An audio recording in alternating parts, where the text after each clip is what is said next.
11 years ago, the players of the Jackie Robinson West captured the Little League U.S. Baseball Championship and the hearts of the nation. But when accusations of dishonesty threatened to tarnish their achievements, they learned what it takes to be champions off the field. The story is captured in the new documentary, One Golden Summer. It opens the Chicago International Film Festival this week. And here to talk about it, producer Bob Teitel and two of the team's players, DJ Butler and Tré Hondras. Good morning. Good morning. Good morning. So this really captured the country in 2014, back when it was happening, 2014, 2015. I was in high school, but I remember it.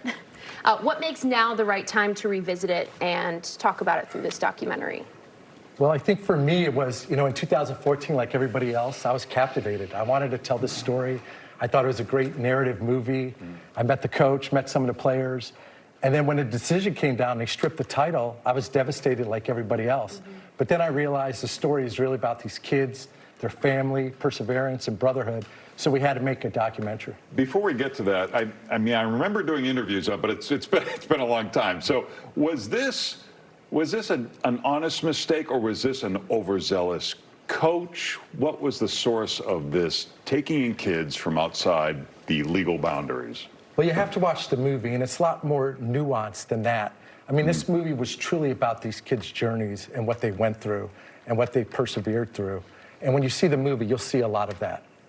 Tré and DJ, reliving this as adults now, you were a part of the media attention, all of the hustle and bustle and the excitement, watching it back as adults and talking about everything that happened. What's that been like?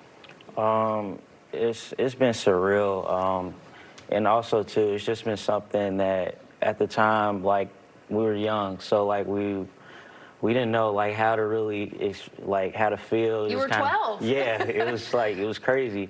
And just looking back on everything, like, that moment from when we stepped in Williamsport to the whole situation to now, it really, for me personally, it molded me as an individual. Like, it made me who I am today.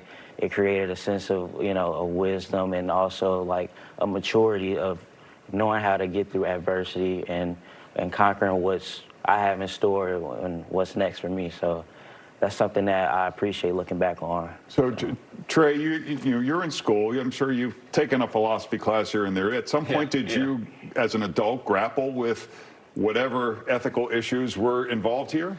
Yeah, I mean, as an older adult, you start to look at things when we were 12 years old and be like, man, we dealt with a lot at that age. I mean, the experience, what life is really, what life is as an adult at 12 years old is not easy. With the criticism that we got and things that we had to deal with being that young, and now being older and seeing that and being able to prevail from that and just get through it has been I think the biggest thing for us as a group, as a team, and personally.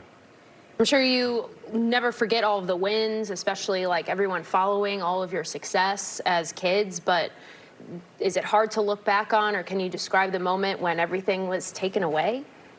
It's when everything is like, it was crazy. Everything was fast. It was like celebrities. Everything was happening. We was barely going to school. It felt like we didn't know how they really expected, to be honest. Coolest kids in school, you didn't even have to be there. You didn't have to be there, and then when it happened, it was just like went from like a super all-time high to like almost a super all-time low, and that was just an adjustment to make at 12, 13 years old, from people saying they love you to 24 hours later they hate you and calling you a lot of things that's not true. So did you have the feeling that the stripping of this title was unjust? I mean, at the end of the day, I feel like all of us as a group felt like, we won, we deserved it. Everybody's seen it on national television. So you could strip the title away from us, but at the same time, we got the memories in our heads. Everybody that was there in that time of 2014, seeing what happened, the city of Chicago, seeing what happened. So, I mean, to just to strip a title away doesn't define what that moment gave to the city of Chicago. But and I think the question I asked, I think Jesse Jackson was up here, and I said, if you're taking kids from a bigger area, you should have a better baseball team. Is there something to that?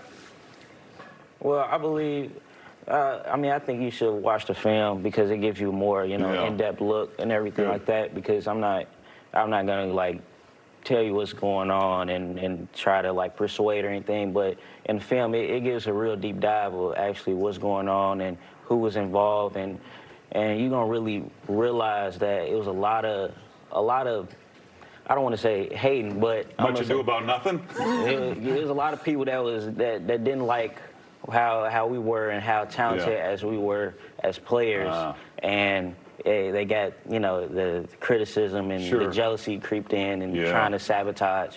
It went the long way. So, so yeah. And you guys are still playing baseball. Still playing baseball. Yeah. Yep.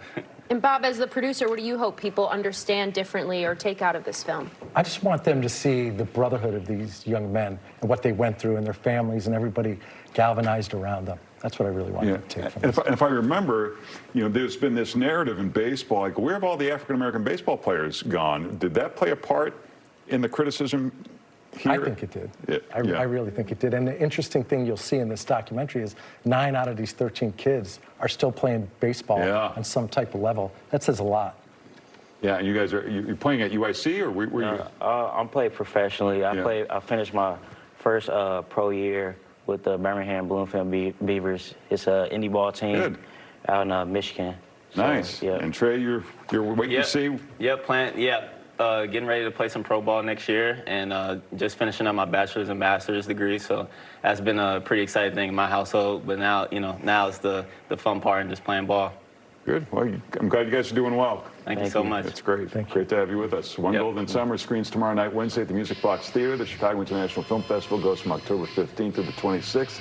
You can find the full schedule and tickets at chicagofilmfestival.com. Thanks, guys. Thanks, guys. Yep.